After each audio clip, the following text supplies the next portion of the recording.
যেই ক্ষতি আমাদের পরিবারগুলোর হয়ে যাচ্ছে, প্রতিনিয়ত যেই সন্তানগুলোর ক্ষতি আমাদের হয়ে যাচ্ছে, এটির ব্যাপারে আমরা কতটুকু কষ্ট পাই, এটির ব্যাপারে আমরা কতটুকু সচেতন হই। আপনার সন্তান প্রতিনিয়ত নষ্টের দিকে যাচ্ছে, আপনার সন্তান প্রতিনিয়ত ক্ষতির দিকে যাচ্ছে, আপনার সন্তান প্রতিনিয়ত ইসলাম বিরোধিতার দিকে চলে যাচ্ছে, এটির ব্যাপারে আমরা কতটুকু সজাগ। কারণ প্রতিনিয়ত শয়তান তো তাদেরকে বেহায়া বেশরম করার জন্য উঠে পড়ে লেগেছে। শয়তান তো চায় যে কিভাবে সেই সন্তানটাকে বেদিন এবং বেঈমান বানানো যায়, কিভাবে আল্লাহ এবং আল্লাহ রাসূলের বিরোধিতাকারী হিসাবে এই সন্তানটাকে প্রতিষ্ঠিত করা যায়। এই বিষয়গুলো নিয়ে আমাদের কতটুকু চিন্তা ভাবনা। দুনিয়াবি যতগুলো বিষয় আছে এগুলোর ব্যাপারে আমরা কষ্ট পাই, এগুলোর ব্যাপারে আমরা সচেতন থাকি, কিন্তু সন্তান আমার ইসলামের বাহিরে চলে যাচ্ছে, এই ব্যাপারে আপনি আমি কতটুকু সজাগ। প্রিয় উপস্থিতি, মনে রাখতে হবে আপনার একজন সন্তান যদি ইসলাম বিরোধী হয়, আপনার একজন সন্তান যদি আদর্শ সন্তান না হয়, তাহলে আপনার পুরা বংশ ধ্বংস করার জন্য সেই সন্তান যথেষ্ট। আবার একজন সন্তানকে যদি আপনি আদর্শিক মানুষ আপনি বানাতে পারেন, এই সন্তান দুনিয়াবী জীবনেও আপনার উপকার এবং পরকালীন জীবনের জন্য আপনার সাদাকায়ে জারিয়া হিসাবে আল্লাহ পাক রব্বুল আলামিন কবুল করে নেন। বলা হয় একটি বই একজন মানুষকে পরিবর্তন করতে পারে, কিন্তু একজন মানুষ, একটি শিশু, একটি সন্তান একটি সমাজকে পরিবর্তন করতে পারে। তাহলে একজন মানুষের, একজন সন্তানের, আপনার আমার সন্তানের ভূমিকা, আপনার পারিবারিক জীবন থেকে নিয়ে সামাজিক জীবন পর্যন্ত একজন সন্তানের কি পরিমাণ গুরুত্বপূর্ণ ভূমিকা আছে, অথচ এটির ব্যাপারে আমরা অনেকেই উদাসীন। প্রিয় উপস্থিতি, আপনাদের সামনে আমি এই সংক্ষিপ্ত সময়ে 4টি গুরুত্বপূর্ণ আদর্শিক সিস্টেম বলবো, যেগুলো আমরা যদি আমাদের সন্তানের ক্ষেত্রে প্রয়োগ করি, আশা করা যায় আল্লাহ পাক রব্বুল আলামিন আমাদের সন্তানগুলোকে আদর্শিক সন্তান হিসাবে কবুল করবেন।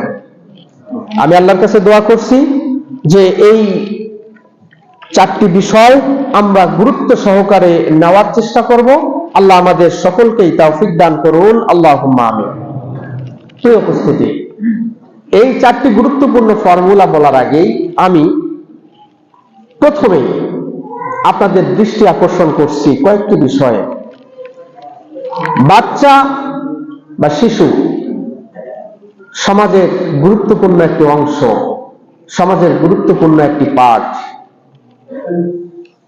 এই সন্তানদের ক্ষেত্রে শাসনের বিষয়টি নম্রতা এবং ভালোবাসার সাথে সদা সর্বদা জারি রাখতে হবে। সন্তানকে শাসনের ভিতরে রাখতে হবে, তবে সেই শাসনের ভিতরে থাকবে ভালোবাসা, সেই শাসনের ভিতরে থাকবে নম্রতা। কারণ নবী করিম সাল্লাল্লাহু আলাইহি ওয়াসাল্লাম এই শিশুদেরকে, এই সন্তানদেরকে অত্যন্ত ভালোবাসতেন।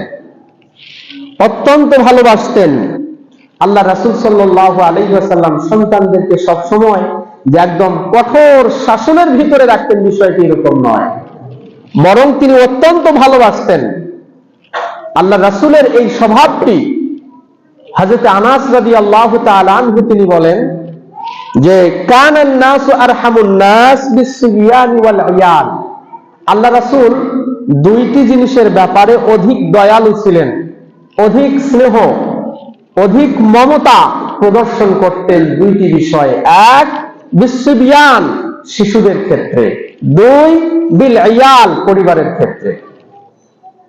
শিশু এবং পরিবারের ক্ষেত্রে আল্লাহ রাসূল খুবই দয়া করতেন, খুবই নম্রতা, খুবই নরম এবং স্নেহ ভালোবাসা দিয়ে আল্লাহ রাসূল সাল্লাল্লাহু আলাইহি ওয়াসাল্লাম তাদেরকে শাসনের মধ্যে রাখতেন। তাহলে আল্লাহ রাসূল অত্যন্ত ভালোবাসতেন এই শিশুদেরকে। আল্লাহ রাসূল সাল্লাল্লাহু আলাইহি ওয়াসাল্লামের ভালোবাসা বহিঃপ্রকাশের অনেকগুলো মাধ্যম, অনেকগুলো পদ্ধতি হাদিসের মধ্যে এসেছে। তার মধ্যে থেকে একটি পদ্ধতি যে আল্লাহ রাসূল ছোটদেরকে যে ভালোবাসতেন, এত ভালোবাসা ছিল যে আল্লাহ রাসূল ছোটদের কানের মধ্যে, শিশুদের কানে আল্লাহ রাসূল আযান দিয়েছেন। এখানে হযরত আয়েশা সিদ্দিকা রাদিয়াল্লাহু তাআলা আনহা তিনি বলেন, জান্নান নবী সাল্লাল্লাহু আলাইহি ওয়াসাল্লাম ওয়াদা সাবিয়ান ফি হিজরিহি ইউহান্নিকুহু ফাবালা আলাইহি ফাদাআ বিমাইন ফাআতবাহু। আল্লাহ রাসূল প্রথমত হযরত হাসান হুসাইনের কানে তিনি আযান দিয়েছেন। এটি স্পষ্ট হাদিস থেকে বর্ণিত। আল্লাহ রাসূল এই ছোট্ট শিশুদের কানে আযান দিয়েছেন। শুধু কানে আযানই নয়, আল্লাহ রাসূল আরো কি পরিমাণ ভালোবাসা তার ভিতরে ছিল এই সন্তানদের ক্ষেত্রে, এই শিশুদের ক্ষেত্রে। আরেকটি হাদিস যেটি সহিহুল বুখারী আল আদাব অধ্যায়ের মধ্যে এসেছে যে আল্লাহ রাসূলের কাছে একজন বাচ্চাকে নিয়ে আসা হলো। বাচ্চাকে তিনি কোলে বসালেন, ইউহান্নিকুহু তাকে তাহনিক করালেন। তাহনিক বলা হয় ছোট শিশু যখন কোনো ভালো মানুষের কাছে নিয়ে আসা হয় তখন খেজুর বা মিষ্টি জাতীয় কোনো কিছু চিবিয়ে ওই সন্তানের মুখের মধ্যে দেওয়া, এটি হচ্ছে তাহনিক। এটি সুন্নাহ, আল্লাহ রাসূল সাল্লাল্লাহু আলাইহি ওয়াসাল্লামের আমল থেকে আল্লাহ রাসূল এটি করতেন। ফাবালা আলাইহি, আল্লাহ রাসূলের কোলের মধ্যে সেই বাচ্চাটা পেশাব করে দিল, প্রস্রাব করে দিল। ফাদাআ বিমাইন ফাআতবাহু, যখন এই পেশাব করে দিল আল্লাহ রাসূল পানি নিয়ে আসতে বললেন, পানি নিয়ে এসে সেই জায়গাটাকে ধৌত করে দেওয়া হলো। তাহলে আল্লাহ রাসূল সাল্লাল্লাহু আলাইহি ওয়াসাল্লাম কি পরিমাণ ভালোবাসতেন। শুধু আমরাই বাচ্চাদেরকে ভালোবাসি বিষয়টা এরকম নয়। আল্লাহ রাসূলের কাছে যখন বাচ্চা নিয়ে আসা হতো তিনি ভালোবাসার বহিঃপ্রকাশ রূপে তিনি তার কোলে বসাতেন, তাকে আদর করতেন। প্রিয় উপস্থিতি, আল্লাহ রাসূলের ভালোবাসা দেখুন কি পর্যায়ে। আমরা মনে করি যে বাচ্চারাই আমাদেরকে সালাম দিবে, সালামের জন্য আমরা রেডি হয়ে থাকি, ছোটরা সবসময় বড়দেরকে সালাম দিবে। কিন্তু আল্লাহ রাসূল তিনি শেষ নবী, জগতের শ্রেষ্ঠ মানুষ, তার আমলটা দেখুন। হযরত আনাস রাদিয়াল্লাহু তাআলা আনহু তিনি বলেন যে কানা ইয়াজুরুল আনসার ওয়া ইউসাল্লিমু আলা সিবয়ানিহিম ওয়া ইয়ামসাহু রুউসাহুম। আল্লাহ রাসূল যখন আনসারী সাহাবীদের পাশ দিয়ে অতিক্রম করতেন, আনসারী সাহাবীরা বসে আছে, আল্লাহ রাসূল যাচ্ছেন, ইউসাল্লিমু আলা সিবয়ানিহিম, বাচ্চাদেরকে আল্লাহ রাসূল সালাম দিতেন। সুবহানাল্লাহ। ওয়া ইয়ামসাহু রুউসাহুম, তাদের মাথাগুলোকে মাসাহ করে দিতেন। আমরা বলি না গ্রাম্য ভাষায় যে মাথা সত্যে দোয়া দেওয়া, তো অনুরূপ ভাবে আল্লাহ রাসূল সাল্লাল্লাহু আলাইহি ওয়াসাল্লাম ছোট বাচ্চা দেখলে তিনি সালাম দিতেন এবং তার মাথায় একটু হাত বুলিয়ে দিতেন। আল্লাহ রাসূলের ভালোবাসা ছোট বাচ্চাদের ক্ষেত্রে। ছোট বাচ্চা মসজিদে আসবে, মসজিদে পিতামাতার সাথে মসজিদে আসবে, এটি ইসলাম উৎসাহ প্রদান করেছে, ইসলাম এটিকে নিষেধ করে না। তবে হ্যাঁ, একান্ত যে বাচ্চাগুলো কান্নাকাটি করে, এমন বয়সের যারা হয়তো কিছু আন্দাজ করতে পারে না, যারা হয়তো ভালো মন্দ এখন পর্যন্ত বুঝতে পারে না, তাদেরকে আপনি সতর্কতার সাথে বড় জামাতে নিয়ে না এসে একান্ত যদি নিয়ে আসতে হয়, আপনি হয়তো যখন একাকীভাবে মসজিদে এসেছেন তখন নিয়ে আসলেন। মানে এমন কোন মাজলিস বা এমন কোন সালাত যেই সালাতের মধ্যে বড় জামাত হয়, সেরকম জামাতে আপনি দুধের শিশুকে নিয়ে আসলেন, সে তো কান্না করবেই, এতে আপনারও সমস্যা হবে এবং অন্যান্য ইবাদতকারী বান্দাদেরও সমস্যা হবে। এজন্য বিষয়টি আপনি খেয়াল রাখবেন যে এমন কাউকে নিয়ে আসবেন না যারা ইবাদতের ক্ষেত্রে বিঘ্নতা সৃষ্টি করতে পারে। তবে অন্যান্য বাচ্চা যারা এমনিতে হাঁটাচলা করে, খেলাধুলা করে যারা, তাদেরকে আপনি নিয়ে আসতে পারবেন। তারা যদি আপনার কাতারের সামন দিয়ে যায় বা তারা যদি কোনো রকমের দৌড়াদৌড়ি করে, এতে আপনি রাগান্বিত হবেন না। আল্লাহ আমাদের সবাইকে বোঝার তৌফিক দান করুন, আল্লাহুম্মা আমিন। প্রিয় উপস্থিতি, আল্লাহ রাসূল সাল্লাল্লাহু আলাইহি ওয়াসাল্লাম বাচ্চাদেরকে চুমু দিতেন, বাচ্চাদেরকে আদর করে তিনি চুমু দিতেন। আল্লাহ রাসূলের কাছে এক গ্রাম্য একজন সাহাবী আসলো, আল্লাহ রাসূল এমত অবস্থায় এক বাচ্চাকে তিনি চুমু দিলেন। সাহাবী বলল, ইয়া রাসূলুল্লাহ, আপনি বাচ্চাকে চুমু দেন? বলে হ্যাঁ। বলে আমার তো 10টা বাচ্চা, আমি তো কখনো চুমা দেই না। আল্লাহ রাসূল সাল্লাল্লাহু আলাইহি ওয়াসাল্লাম বললেন, আল্লাহ যদি তোমার অন্তর থেকে দয়াকে, মায়াকে, মমতাকে, স্নেহকে, ভালোবাসাকে ছিনিয়ে নেন, তাহলে আমি কি করতে পারি? তার মানে আল্লাহ রাসূল এত গুরুত্ব দিলেন যে বাচ্চা থাকলেই বাচ্চাকে আদর করে চুমু দেওয়ার বিধান, এটি আল্লাহ রাসূল সাল্লাল্লাহু আলাইহি ওয়াসাল্লামের সুন্নাহ। শুধু নিজের বাচ্চাই নয়, বরং অন্যের বাচ্চাকেও আদর করার মতো মন মানসিকতা এটি তৈরি করতে হবে। আমরা অনেকেই নিজের বাচ্চাকে খুব গুরুত্ব দেই, নিজের বাচ্চার ক্ষেত্রে যে বিষয়টাকে ভালো মনে করি, অন্যের বাচ্চার ক্ষেত্রে সেই বিষয়টাকে ভালো মনে করি না। এটি ঠিক নয়। আপনি নিজের বাচ্চাকেও যেরকম ভাবে আদর করবেন, অন্যের বাচ্চা, হোক সে গরিব মানুষ, হোক সে সমাজের নিচু মানুষ, আপনি তার বাচ্চাকেও আদর করার মতো মন মানসিকতা আপনি তৈরি করবেন। এটি হচ্ছে ইসলামের শিক্ষা। কারণ আল্লাহ রাসূল সাল্লাল্লাহু আলাইহি ওয়াসাল্লাম এই বাচ্চাদেরকে এরকম ভাবে আদর করতেন এবং চুমু দিতেন। আল্লাহ রাসূল বাচ্চাদের সাথে হাসি মজাক করতেন, তিনি বিনোদন করতেন, তাদের সাথে কথা বলতেন, এমন কথা বলতেন যেই কথার মাধ্যমে তারা যাতে খুশি হয়ে যায়। হযরত আনাস বলেন, আমার এক ছোট ভাই ছিল, নাম ছিল উমাইর। এই উমাইর ছোট একটা চড়ুই পাখি দিয়ে খেলা করত। আল্লাহ রাসূল একদিন আমার এই ভাইয়ের কাছে আসলেন, আসার পরে বললেন, ইয়া আবা উমাইর মা ফাআলান নুগাইর, হে আবু উমাইর, তোমার এই ছোট্ট চড়ুই পাখিটার কি অবস্থা? তো ওই ছোট্ট সাহাবী বলল, ছোট্ট ওই উমাইর বলল, ইয়া রাসূলুল্লাহ, সে তো মারা গেছে। তো আল্লাহ রাসূল কবিতার মতো করে ইয়া আবা উমাইর মা ফাআলান নুগাইর, সুন্দর করে তার সাথে একটু বিনোদন করলেন, তোমার সেই ছোট্ট পাখির কি খবর? প্রিয় উপস্থিতি, আল্লাহ রাসূল সাল্লাল্লাহু আলাইহি ওয়াসাল্লাম বাচ্চাদের বিষয়টাকে এত গুরুত্ব দিতেন যে ফরজ সালাতটাকে তিনি বাচ্চাদের কান্নার কারণে তিনি সংক্ষিপ্ত করতেন। যদি তারা গুরুত্বপূর্ণ না হতো ইসলামী শরিয়াতে, যদি তাদের গুরুত্ব আল্লাহ রাসূলের কাছে না থাকতো, তাহলে ফরজ সালাতের মতো একটি সালাতকে তিনি সংক্ষিপ্ত করতেন না। আল্লাহ রাসূল বলেন, ইন্নী লাআদখুলু ফিস সালাত, আমি নামাজে দাঁড়াই, ওয়া আনা উরিদু ইতালাতাহা, আমি চাই নামাজটা একটু লম্বা হোক, আমি দীর্ঘ নামাজ পড়ার জন্য আমি চেষ্টা করি বা এরকম নিয়ত করি। ফাসমাউ বুকা আস-সাবিয়্যি, হঠাৎ আমি নামাজের মধ্যে শুনতে পাই যে বাচ্চা কান্না করতেছে, বাচ্চা কান্না করতেছে। ফাআতাসাওয়াজু ফি সালাতি, তখন আমি আমার সালাতটাকে সংক্ষিপ্ত করে ফেলি। মিম্মা আ'লামু মিন শিদ্দাতি ওয়াজদি উম্মিহি মিন বুকাইহি, কারণ আমি অনুভব করতে পারি যে একজন মা তার সন্তান যখন কান্না করে তখন তার হৃদয়ের অবস্থাটা কিরকম হয়। আল্লাহ রাসূলের জামানায় এখনো তো আমাদের আসে, হয়তো জুমার দিনে মা বোনেরা সালাত আদায় করার জন্য আসে। আল্লাহ রাসূলের জামানায় মহিলারাও আল্লাহ রাসূলের পিছনে, আল্লাহ রাসূলের ইমামতিতে তারাও আল্লাহ রাসূলের সালাতের সাথে অংশগ্রহণ করতেন।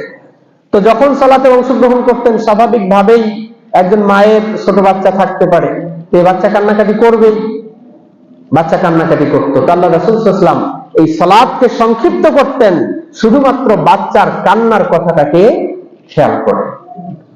তাহলে বোঝা গেল ছোট বাচ্চারা মসজিদের সাথে সম্পৃক্ততার বিষয়টা এটি আজকের নতুন কোনো বিষয় নয়, এটি আল্লাহ রাসূল সাল্লাল্লাহু আলাইহি ওয়াসাল্লামের যুগ থেকেই এই ছোট্ট বাচ্চারা তারা মসজিদের সাথে সম্পৃক্ত, তারা আসতো। আমরা কাউকে নিরুৎসাহিত করব না, কারণ আজকের শিশু আগামী দিনের ভবিষ্যৎ, তারাই আপনার এই জায়গাটাকে দখল করবে। আপনি যেই জায়গায় আজকে সালাত আদায় করতেছেন, আপনি আপনার পরবর্তী প্রজন্মকে এরকম ভাবেই রেখে যান যে আপনার জায়গাটা যাতে সে দখল করে নিতে পারে।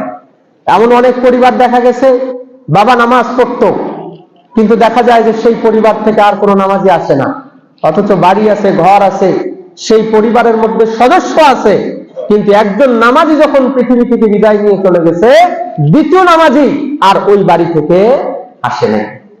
কারণ ওই বাবার যে ভুলটা ছিল সেটি হচ্ছে বাবা পৃথিবীতে থাকা অবস্থায় তার ছেলেকে সেই প্রশিক্ষণ দিয়ে যায়নি যে বাবা চলো, আমি যখন মসজিদে যাচ্ছি আমার সাথে তোমাকেও মসজিদে যেতে হবে। প্রিয় উপস্থিতি, এজন্য আল্লাহ রাসূল সাল্লাল্লাহু আলাইহি ওয়াসাল্লাম আরো গুরুত্ব সহকারে এই বিষয়টাকে বলেছেন, লাইসা মিন্না মান লাম ইয়ারহাম সগীরানা ওয়া লাম ইউক্কির কাবীরানা। আমার উম্মতের অন্তর্ভুক্ত নয়, আমার উম্মত নয় ওই ব্যক্তি যে ব্যক্তি ছোটদের উপরে রহম করে না, ছোটদের উপরে স্নেহ করে না, ওয়া লাম ইউক্কির কাবীরানা, এবং যারা বড়দেরকে সম্মান শ্রদ্ধা মর্যাদা দেয় না, তারা আমার দলের অন্তর্ভুক্ত নয়। চিন্তা করুন, আজকের যুবক ভাইরা, আমাদের সমাজের যে সমস্ত মুরব্বিয়ানে কেরাম আছে, আমি কি সেই মুরব্বীদেরকে সম্মান করি?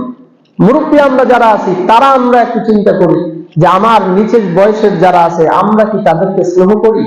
আমরা কি তাদেরকে ভালোবাসা দেই? যদি এই অভ্যাস, এই চরিত্র আমাদের ভিতরে না থাকে, তাহলে আল্লাহ রাসূলের বক্তব্য অনুযায়ী লাইসা মিন্না, ওই সমস্ত মানুষেরা তারা আল্লাহ রাসূলের দলভুক্ত নয়, আল্লাহ রাসূলের উম্মত হিসাবে আল্লাহ রাসূল তাদেরকে অস্বীকার করেছেন। প্রিয় উপস্থিতি, আল্লাহ আমাদের সকলকেই বোঝার তৌফিক দান করুন। পূর্বেই আমি শুধুমাত্র এই ছোট বাচ্চাদের যে গুরুত্ব, এই গুরুত্ব সম্পর্কে আপনাদেরকে সামান্য একটি ধারণা দিলাম, কারণ তাদেরকে নিয়েই আজকে আমাদের যে জুমার খুতবা। প্রিয় উপস্থিতি, বাচ্চাদেরকে আদর্শের জন্য আমি বলেছিলাম যে 4টি মূলনীতি আমরা অবলম্বন করব। এই বাচ্চারা আগামীতে তারা আমাদের ভবিষ্যৎ হবে, তারা আমাদের সামনে থাকবে। মনে রাখবেন, তাদের আদর্শ শিক্ষা দেওয়ার বিষয়টা যদি বাল্যকালে আপনি সুন্দরভাবে শিক্ষা দিতে না পারেন, পরবর্তীতে আপনি গিয়ে পারবেন না। কারণ আপনি একটা বিল্ডিং যদি তৈরি করতে চান, তাহলে তার ফাউন্ডেশন, তার নিচতলা, মাটির নিচের যেই কাজ কারবার, এটি যদি মজবুত না হয়, এটি যদি মজবুত হয়, তাহলে আকাশ সোয়া সোয়া জায়গায় পর্যন্ত যদি আপনি নিয়ে যান বিল্ডিংটা দাঁড়িয়ে থাকবে। আর যদি ভিত্তি মজবুত না হয়, তাহলে অল্প কিছুদিনের মধ্যেই সেটা মুখ থুবড়ে পড়ে যাবে। এজন্য যেই বাচ্চা আছে, এই বাচ্চার শিশুকালটাকে আপনি যদি সুন্দরভাবে তালিম তরবিয়াত আপনি দিতে না পারেন, তাহলে এই বাচ্চার মাধ্যমে আপনি ক্ষতিগ্রস্ত হবেন। এজন্য বাচ্চার শিশুকালটা, আমাদের সন্তানদের শিশুকালটা অত্যন্ত গুরুত্বপূর্ণ। প্রিয় উপস্থিতি, প্রথম যেই বিষয়টা বাচ্চার ক্ষেত্রে, প্রথম যে বিষয়টা বাচ্চাকে আপনি আদর্শ শিক্ষা দিবেন, এই আদর্শের ক্ষেত্রে প্রথম যেই বিষয়টা সেটি হচ্ছে যে পিতামাতা ইখলাসের সাথে, একজন বাচ্চা যখন হবে তখন এই বাচ্চার ক্ষেত্রে পিতামাতার প্রথম যেটা কাজ সেটা হচ্ছে যে ইখলাসের সাথে সেই বাচ্চাকে আল্লাহর রাস্তায় ওয়াকফ করে দেওয়া, আল্লাহর রাস্তায় সমর্পণ করা। ইখলাস থাকবে। অনেক পিতামাতা বলে যে আমার এই সন্তানকে আলেম বানাবো, আমার এই সন্তানকে হাফেজ বানাবো। আলহামদুলিল্লাহ, নিয়াত সুন্দর।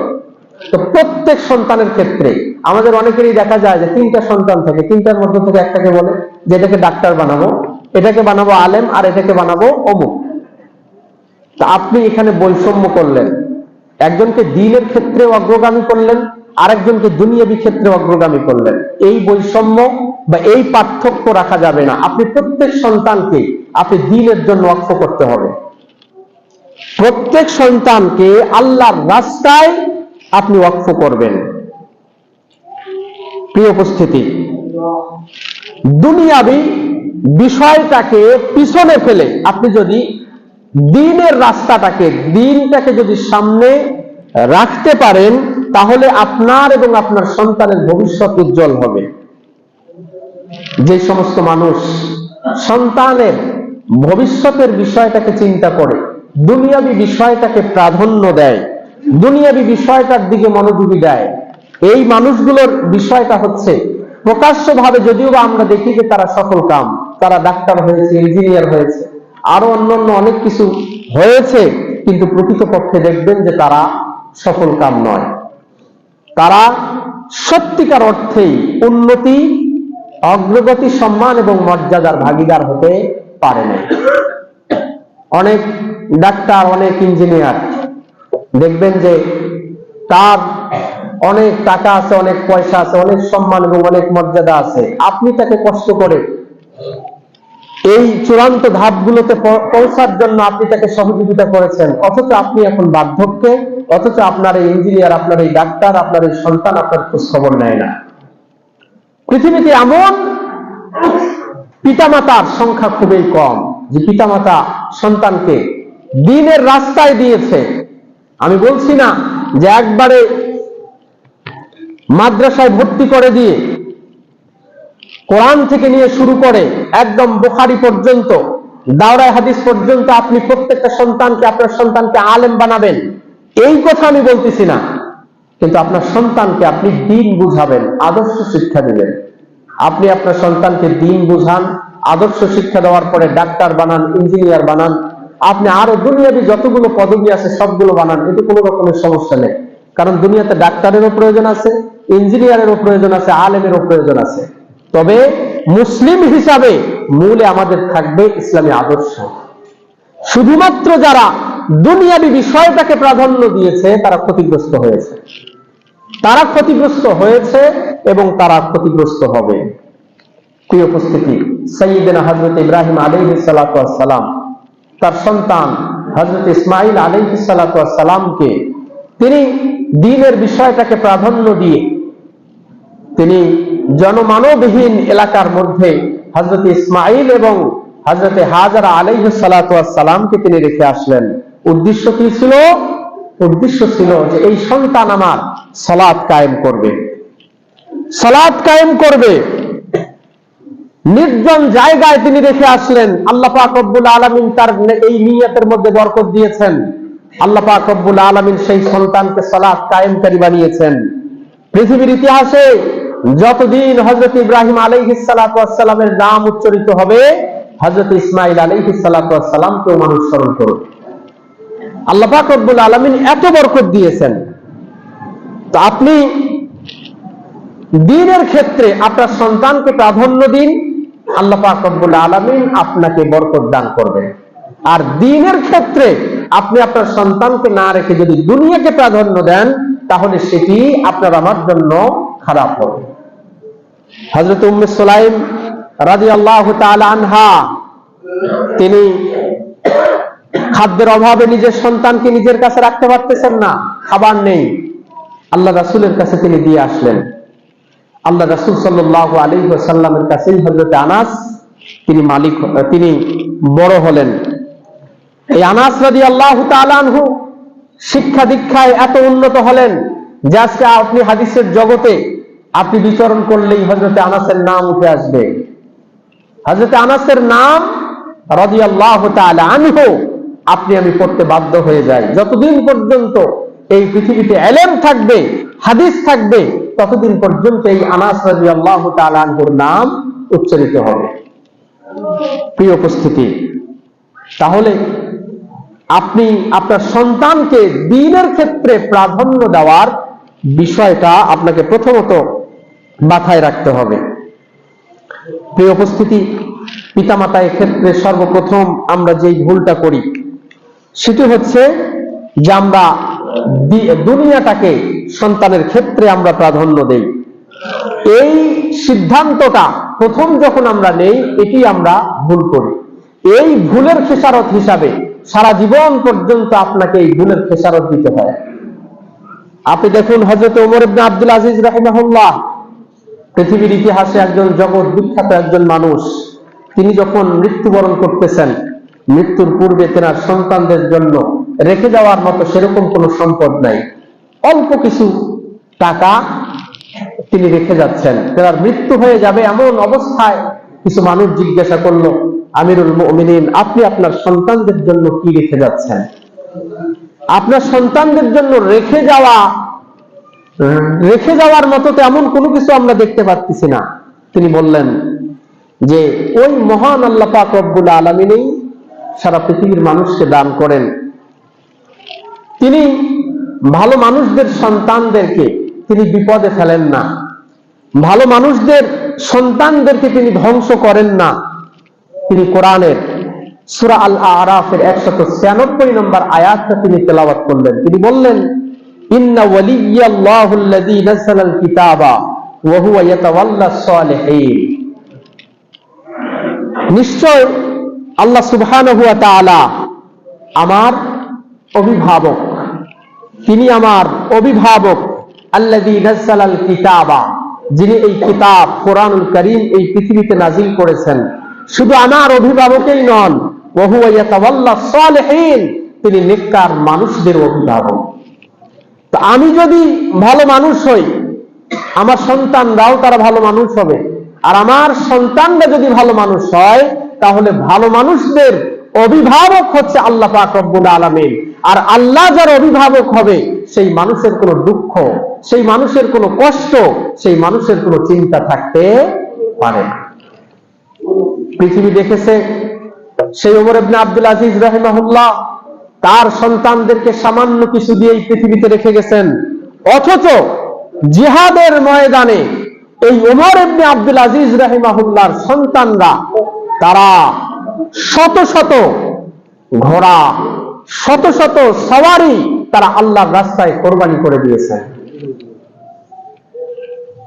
প্রিয় উপস্থিতি, তাহলে আপনি চিন্তা করতেছেন যে আমি মারা যাব, আমার সন্তানের জন্য কি পরিমাণ টাকা রেখে যাব, আমার সন্তানের জন্য কি পরিমাণ গাড়ি বাড়ি রেখে যাব।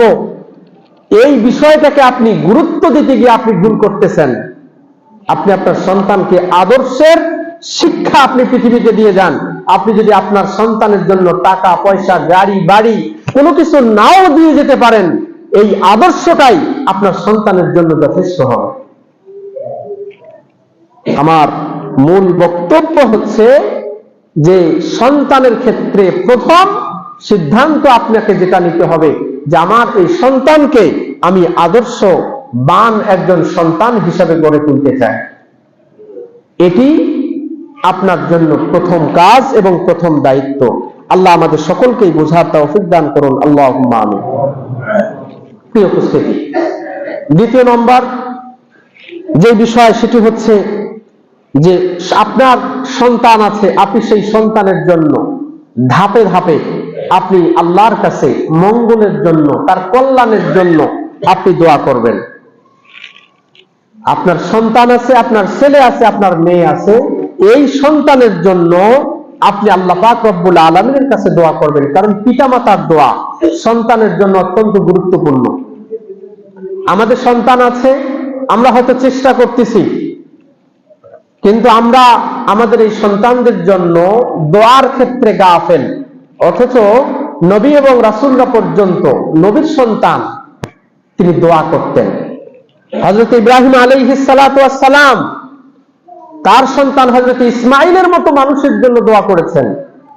আমরা সন্তান পৃথিবীতে নিয়ে আসার পরেই আমরা তাকে হয়তো তার দোয়ার ক্ষেত্রে আমরা গাফেল হয়ে যাই। আমরা তার জন্য দোয়া করি না, আল্লাহর কাছে কান্নাকাটি করি না, আল্লাহর কাছে বলি না যে হে আল্লাহ আমার এই সন্তানকে আপনি এরকম করেন, আমার এই সন্তানকে আদর্শবান সন্তান হিসেবে আপনি কবুল করেন।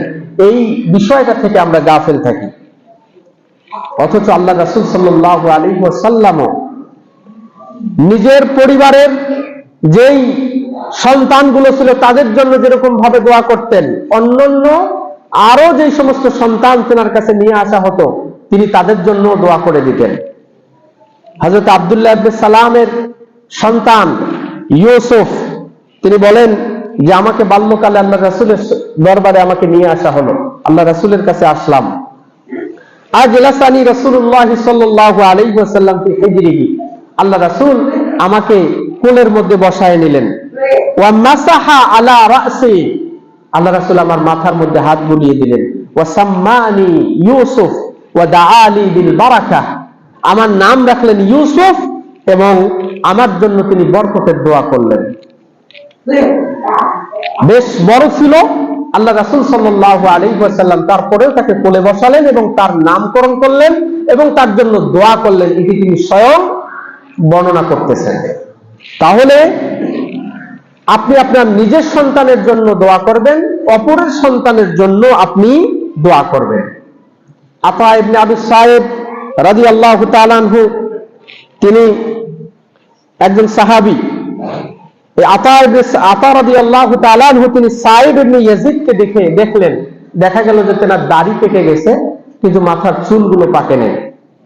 দাড়ি পেকে গেছে, মাথার চুল পাকে নেই। তো সাহাবী হযরত আতা রাহমাতুল্লাহি আলাইহি একজন তাবিঈন, তিনি জিজ্ঞাসা করলেন যে সাইদ ইবনে ইয়াজিদ, আপনার দাড়ি পেকে গেছে কিন্তু মাথার চুল পাকে নেই, ঘটনার রহস্য কি?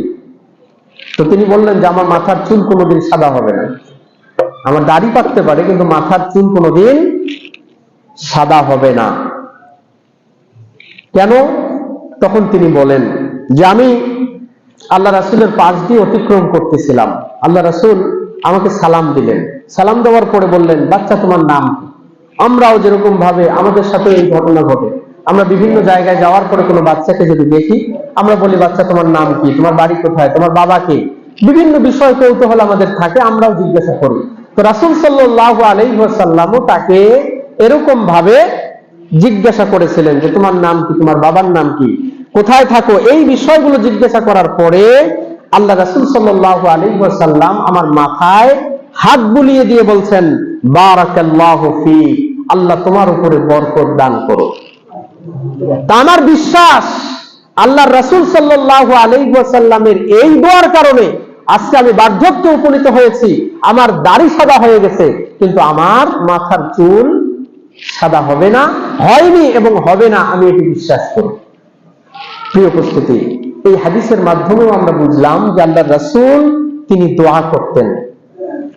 তা আমাদের যাদের সন্তান আছে, আমাদের ক্ষেত্রেও ওই একই বিষয়, আমরা আমাদের নিজেদের সন্তানের জন্য দোয়া করব এবং অপরের সন্তানের জন্য আমরা দোয়া করব। আল্লাহ আমাদের বোঝার তৌফিক দান করুন। প্রিয় উপস্থিতি, এই দ্বিতীয় ফর্মুলার আলোকে, দ্বিতীয় নিয়মের আলোকে আমি আপনাদেরকে দুইটি দোয়া শিক্ষা দিতে চাই, যেটি আপনারা আপনাদের সন্তানদের ক্ষেত্রে আপনারা করতে পারেন। এটি কোরআনুল কারীমের একটি সূরা আল আহকাফের 15 নম্বর আয়াতে বর্ণিত হয়েছে, আরেকটি হচ্ছে সূরা আল ফুরকানের 74 নম্বর আয়াতে আল্লাহ পাক রব্বুল আলামিন ইরশাদ করেছেন। আল্লাহ বলছেন, রব্বি আউজি'নি আন আশকুরা নি'মাতাকাল্লাতী আন'আমতা আলাইয়া ওয়া আলা ওয়ালিদাইয়া ওয়া আন আ'মালা সালিহান তারদাহু ওয়া আসলিহ লি ফি যুররিয়্যাতি ইন্নী তুবতু ইলাইকা ওয়া ইন্নী মিনাল মুসলিমিন। এটি সূরা আল আহকাফের 15 নম্বর আয়াত। এই আয়াতের অর্থ হচ্ছে, রব্বি আউজি'নি, হে আল্লাহ আমাকে তৌফিক দিন, আন আশকুরা নি'মাতাকা, আমি যাতে আপনার নিয়ামতের শুকরিয়া আদায় করতে পারি। কোন নিয়ামত?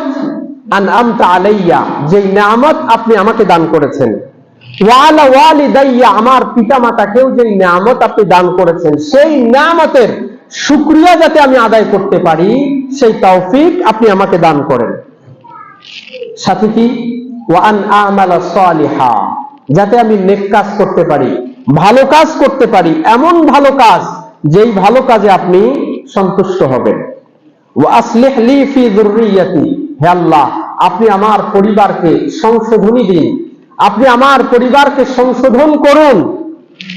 পরিবারের ভিতরে ছেলে আছে, মেয়ে আছে, আপনার স্ত্রী আছে, এক কথায় আমাদের একটা পরিবার বলতে যা বোঝায়, এই পরিবারের জন্য এই দোয়া এটি যে, হে আল্লাহ আপনি আমার এই পরিবারকে সংশোধন করুন। ইন্নী তুবতু ইলাইকা, হে আল্লাহ আমি ফিরছি আপনার দিকে, ওয়া ইন্নী মিনাল মুসলিমিন, আর আমি হচ্ছে আত্মসমর্পণকারী ব্যক্তিদের মধ্য থেকে একজন ব্যক্তি। কখনো কি দোয়া করেছি, হে আল্লাহ আমার পরিবারটাকে সংশোধন করে দিন, হে আল্লাহ আমার পরিবারের প্রত্যেকটা সদস্যকে 5 ওয়াক্ত নামাজি বানিয়ে দিন, হে আল্লাহ আমার পরিবারের প্রত্যেকটা নারীদেরকে আপনি পর্দানিশীন বানিয়ে দিন? কখনো কি দোয়া করেছিলেন? করেননি।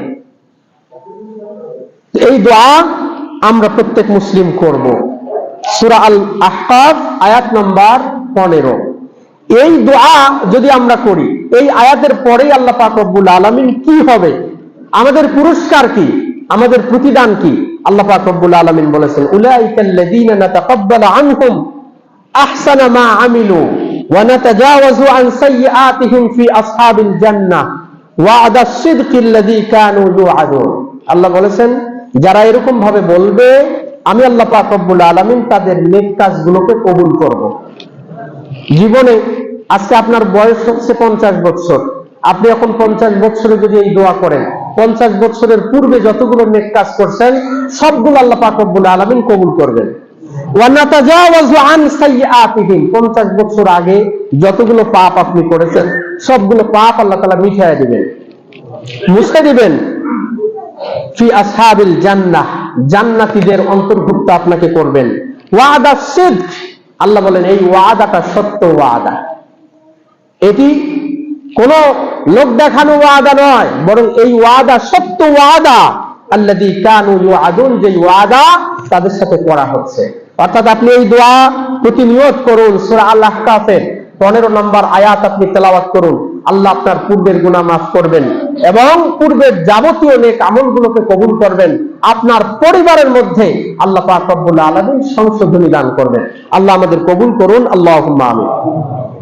প্রিয় উপস্থিতি, দ্বিতীয় নম্বর দোয়া আল্লাহ পাক রব্বুল আলামিন শিক্ষা দিলেন। দোয়া করুন সূরা আল ফুরকানের 74 নম্বর আয়াত। আল্লাহ বলছেন, রব্বানা হাব লানা মিন আজওয়াজিনা ওয়া যুররিয়াতিনা কুররাতা আ'য়ুনিন ওয়াজআলনা লিল মুত্তাকিনা ইমামা। হে আল্লাহ, আপনি আমাদেরকে এমন পরিবার দান করুন, এমন সন্তান দান করুন, যেই সন্তানের কারণে আমাদের চক্ষুগুলো জুড়িয়ে যায়, যেই সন্তানের কারণে আমাদের হৃদয়গুলো ঠান্ডা হয়ে যায়, আর আমাদেরকে মুত্তাকিনদের ইমাম বানান।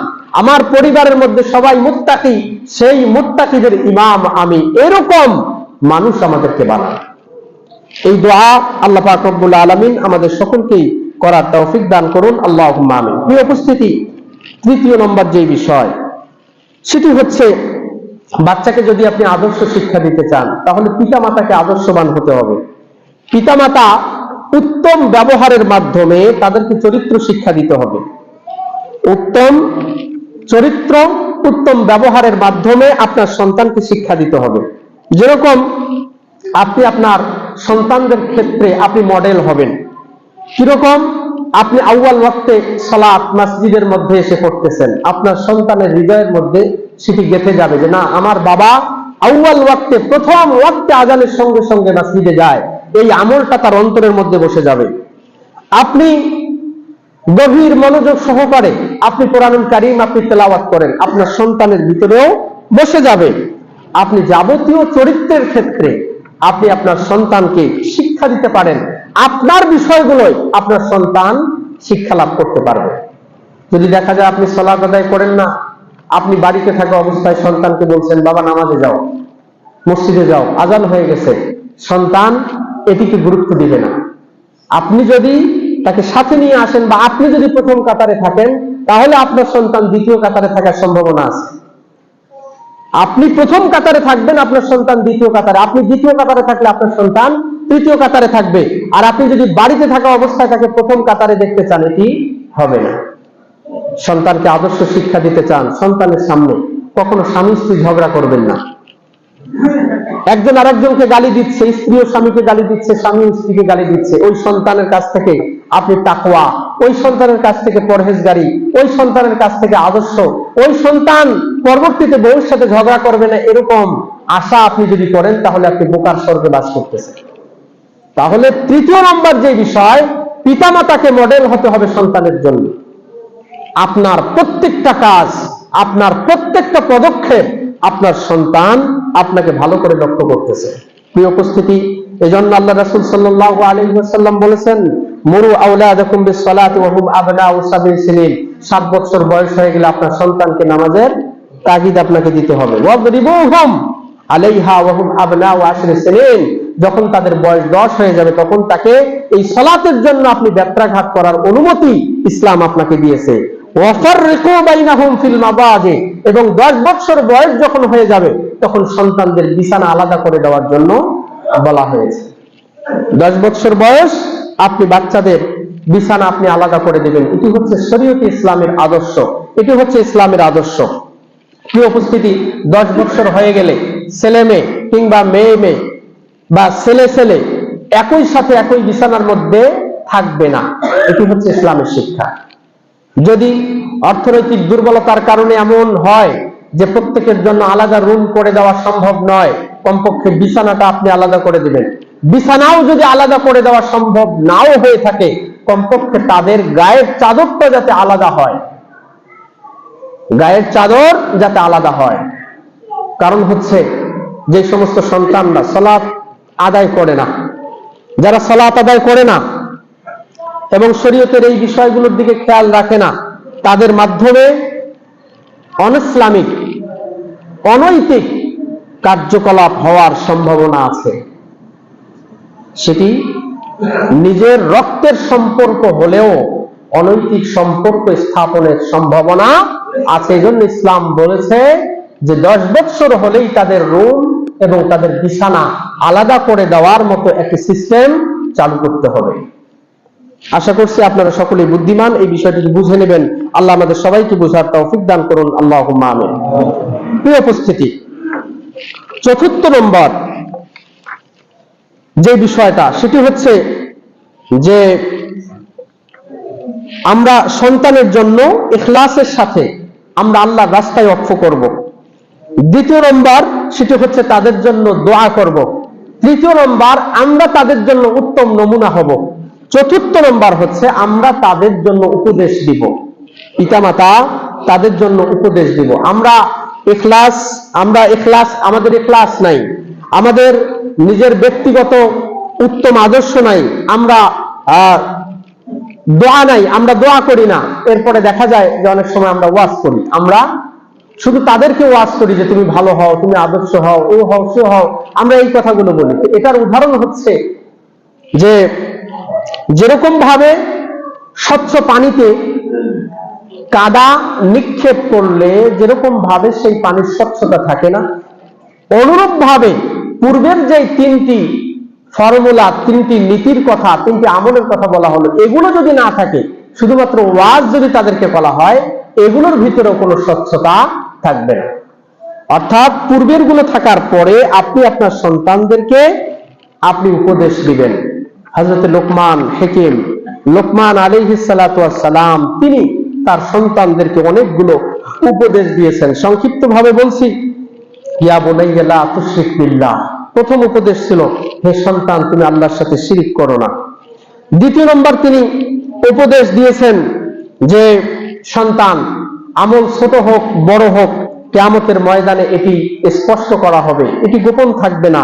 পাপ যতই ছোট হোক, এটি কিয়ামতের ময়দানে প্রকাশ্য করা হবে, সুতরাং এই গুনাহ থেকে তুমি সাবধান থাকো। তৃতীয় নম্বর তিনি বললেন, সন্তান নামাজ কায়েম করো, সন্তান তুমি নামাজ কায়েম করো। এরপরে চতুর্থ নম্বর তিনি বললেন যে মানুষদেরকে ভালো কাজের আদেশ করো, অসৎ কাজ থেকে মানুষদেরকে বিরত রাখো। এরপরে তিনি বললেন যে দাওয়াত দিতে গিয়ে যদি তোমার কাছে কোনো কষ্ট আসে, কারো পক্ষ থেকে কষ্ট পাও, তাহলে তুমি সেটাকে সহ্য করো। এই ধরনের অনেকগুলো উপদেশ হযরত লোকমান আলাইহিস সালাতু ওয়াস সালাম বা লোকমান হাকিম তিনি দিয়েছেন তার সন্তানদেরকে। আপনিও এরকম সুন্দর সুন্দর কোরআন এবং হাদিস সম্মত আপনি উপদেশগুলো আপনার সন্তানদেরকে দিতে পারেন, তাহলেই আপনার সন্তান আদর্শবান হওয়ার একটা সম্ভাবনা আছে। আল্লাহ আমাদের সকলকেই বোঝার তৌফিক দান করুন, আল্লাহুম্মা আমিন। প্রিয় উপস্থিতি, এই সন্তানকে যদি আপনি আদর্শবান বানান, তাহলে এই সন্তান আপনার জন্য কি উপকার নিয়ে আসবে? সংক্ষিপ্তভাবে 5টা উপকারের কথা বলছি। 1 নম্বর, যদি আপনি আপনার সন্তানকে আদর্শ সন্তান বানাতে পারেন, এই সন্তানের কারণে আপনার নাম উজ্জ্বল হবে ইহকালে এবং পরকালে, উভয় কালেই আপনার সন্তানের কারণে আপনি লাভবান হবেন। পৃথিবীতে অনেক মানুষ আছে পিতাকে চেনে না, কিন্তু সন্তানের কারণেই পিতাকে চেনে। যেরকম কবি বলেছেন, ওয়াকাম মিন আবিন আলা আবি ইবনিন, পৃথিবীতে এমন অনেক মানুষ আছে যেই মানুষগুলো উচ্চ মর্যাদাশীল হয়েছে শুধুমাত্র সন্তানের কারণে, শুধু সন্তানের কারণে। কামা আলা আবি মুহাম্মাদিন আদনানা, যেরকম মুহাম্মদ সাল্লাল্লাহু আলাইহি ওয়াসাল্লামের যে বংশটা আছে, মুহাম্মদ বিন আব্দুল্লাহ, আব্দুল্লাহ বিন আব্দুল মুত্তালিব, মুত্তালিব বিন হাশিম, এই যে বংশ পরম্পরা, এটি গিয়ে পৌঁছেছে আদনান পর্যন্ত। এই আদনানের বংশধরকে উজ্জ্বল করেছেন কে? মুহাম্মদুর রাসূলুল্লাহ সাল্লাল্লাহু আলাইহি ওয়াসাল্লাম। তো প্রথম যে বিষয় আপনি উপকৃত হতে পারবেন যে সন্তানের সুনামের কারণে, সন্তানের আদর্শের কারণে আপনি ইহকালে এবং পরকালে আপনি উন্নত হতে পারবেন। আল্লাহ আমাদের এই সন্তানকে আদর্শবান সন্তান হিসেবে কবুল করুন, আল্লাহুম্মা আমিন। প্রিয় উপস্থিতি, দ্বিতীয় নম্বর যে উপকার সেটি হচ্ছে আপনার সন্তান যদি আদর্শবান হয়, এই সন্তান হচ্ছে সাদাকায়ে জারিয়া। এই সন্তান কি? সাদাকায়ে জারিয়া, প্রবাহমান সাদাকা। আপনি কবরে শুয়ে আছেন, আপনার সন্তান আপনার জন্য দোয়া করছে, রব্বির হামহুমা কামা রাব্বায়ানি সগীরা। আপনার সন্তান আপনার জন্য দোয়া করছে। মনে রাখবেন, আপনার আকীদা যদি নষ্ট হয়, আপনি যদি সালাত আদায় না করেন, আপনি যদি ইসলামের পথে না থাকেন, আপনি আপনার ইন্তেকালের পরে আপনার সন্তান যদি হাজারটা মৌলবীকে নিয়ে এসে, আপনার সন্তানের কোনো আমল নাই, নিজে নামাজ পড়ে না, হাজার মৌলবীকে নিয়ে এসে যদি মিলাদ মাহফিল করে, 3 দিনের একটা খাওয়া দাওয়ার ব্যবস্থা করে, 7 দিনের খাওয়া দাওয়ার ব্যবস্থা করে, 40 দিনের খাওয়া দাওয়ার ব্যবস্থা করে, আরো যত খাওয়া দাওয়া আছে, কোনো লাভ নাই। কিন্তু আপনার সন্তান আপনার মৃত্যুর পরে যদি দোয়া করে, রব্বির হামহুমা কামা রাব্বায়ানি সগীরা, কবরে শুয়ে আপনি সাদকায়ে জারিয়ার এই আমল আপনি পেয়ে গেলেন। এজন্য বাইরের এই খাওয়া দাওয়াকে গুরুত্ব বাদ দিয়ে, বাইরের এই আচার অনুষ্ঠানকে গুরুত্ব দেওয়া বাদ দিয়ে, আপনি যদি আপনার সন্তানকে আদর্শ সন্তান হিসাবে কবুল করতে পারেন, তাহলে সওয়াবের একটা ফ্যাক্টরি আপনি দুনিয়ার মধ্যে রেখে দিতে পারলেন। এজন্য আল্লাহ রাসূল সাল্লাল্লাহু আলাইহি ওয়াসাল্লামের হাদিসগুলো থেকে বোঝা যায় যে সন্তান যত বেশি হবে, এটি আপনার আমলের একটি ভান্ডার তত বড় হওয়ার সম্ভাবনা আছে। কারণ আপনার যদি 4 জন সন্তান থাকে, 4 জন সন্তানের আপনি দোয়া পাবেন, 3 জন সন্তান থাকলে 3 জনের দোয়া পাবেন, 10 জন যদি থাকে 10 জনের দোয়া পাবেন। এজন্য এই ব্যাপারেও কৃপণতা করার কোনো সুযোগ নেই। ইসলাম উদ্বুদ্ধ করেছে যাতে আপনার মৃত্যুর পরে আপনার আমলের পাল্লাটা আরো ভারী হয়। প্রিয় উপস্থিতি, তৃতীয় নম্বর যে বিষয়, সন্তান যদি আদর্শবান হয় তাহলে জান্নাতে যাওয়ার একটা কারণ হবে। কারণ আল্লাহ রাসূল বলেছেন, নেক সন্তান পিতামাতার জাহান্নামের অন্তরায় হবে। আপনার ফয়সালা হয়ে যাচ্ছে জাহান্নামে হয়তো যাচ্ছেন, কিছু আমলের কারণে জাহান্নামে যাচ্ছেন, আপনার সন্তানরা আমলওয়ালা, আপনার সন্তানের ফয়সালা হয়ে গেছে জান্নাত, আপনার এই সন্তান আপনার জাহান্নামে যাওয়ার পথে বাধা হবে। সন্তান বলবে, রব্বুল আলামিন, আপনি যদি আমাদেরকে যেহেতু জান্নাতে দিয়েছেন, আমাদের পিতামাতাকে আপনি জাহান্নামে নিতে পারবেন না। তাহলে তৃতীয় নম্বর উপকার হচ্ছে, আপনার আদর্শ সন্তান যদি হয় তাহলে জান্নাতে আপনার যাওয়ার জন্য একটা রাস্তা সম্প্রসারিত হবে। চতুর্থ নম্বর, আপনার সন্তান যদি আদর্শবান হয় তাহলে কিয়ামতের ময়দানে আপনার মর্যাদা বৃদ্ধি পাবে। কিয়ামতের ময়দানে কিছু মানুষ দেখতে পাবে যে দুনিয়াতে সে এত আমল করে নেই, কিন্তু অনেকগুলো সওয়াব আল্লাহ তাআলা পাহাড়ের মতো বিশাল বিশাল স্তূপ আকারে দিয়েছেন। বান্দা জিজ্ঞাসা করবে, রব্বুল আলামিন, কি কারণে আমার এত মর্যাদা? আল্লাহ পাক রব্বুল আলামিন বলবেন, এটি তোমার সন্তানের দোয়ার কারণে। তোমার যে সন্তান তোমার জন্য দোয়া করেছে, এই দোয়ার কারণে এই মর্যাদা তোমাকে আল্লাহ পাক রব্বুল আলামিন দিয়ে দিয়েছেন। প্রিয় উপস্থিতি, পঞ্চম নম্বর যে ফায়দা সেটা হচ্ছে, আপনার সন্তান যদি আদর্শবান সন্তান হয়, আপনারও আমল আছে কিছু, একেবারেই যে আমল নাই তা না, আপনারও কিছু আমল আছে। তো আপনার যদি এরকম অবস্থা হয় তাহলে কিয়ামতের ময়দানে জান্নাতে এই পরিবারের সাথে আল্লাহ পাক রব্বুল আলামিন মিলিত হওয়ার একটা সুযোগ তৈরি করে দিবেন। অর্থাৎ জান্নাতে পুরো পরিবার মিলে আপনারা থাকবেন। যদি আমরা আমাদের সন্তানদেরকে আদর্শবান সন্তান হিসাবে আমরা বানাতে পারি, আল্লাহ পাক রব্বুল আলামিন আমাদের সকলকেই তৌফিক দান করুন, আল্লাহুম্মা আমিন। প্রিয় উপস্থিতি, এই আলোচনার সারমর্ম হচ্ছে যে আমাদের সন্তানদেরকে যদি আমরা আদর্শ সন্তান হিসাবে গড়ে তুলতে পারি, ছেলে হোক মেয়ে হোক, আমরা যদি আদর্শ সন্তান হিসাবে গড়ে তুলতে পারি তাহলে দুনিয়া এবং আখিরাত আমাদের উজ্জ্বল। প্রাথমিকভাবে এই ফর্মুলাগুলো, এই নিয়মগুলো আমরা মান্য করব। পরবর্তীতে আমাদের সামাজিক যে সিস্টেম, আমাদের ধর্মীয় যে সিস্টেম, স্কুল কলেজ মাদ্রাসা যে সিস্টেমগুলো আছে, এই সিস্টেমগুলোতে আমরা দিব ইনশাআল্লাহ। বিশেষ করে উল্লেখযোগ্য, যেহেতু আমাদের মাদ্রাসা শিক্ষা ব্যবস্থার মধ্যে আমাদের এখন অধিক বা বেশি আদর্শ শিক্ষা দেওয়া হয়, এক্ষেত্রে যেহেতু ডিসেম্বর মাস চলছে, আপনাদেরকে উদাত্ত আহ্বান রাখবো, আমাদের সন্তানদেরকে আদর্শ সন্তান হিসেবে গড়ে তোলার জন্য এই মুহূর্তে মাদ্রাসার বিকল্প কোনো কিছু নেই।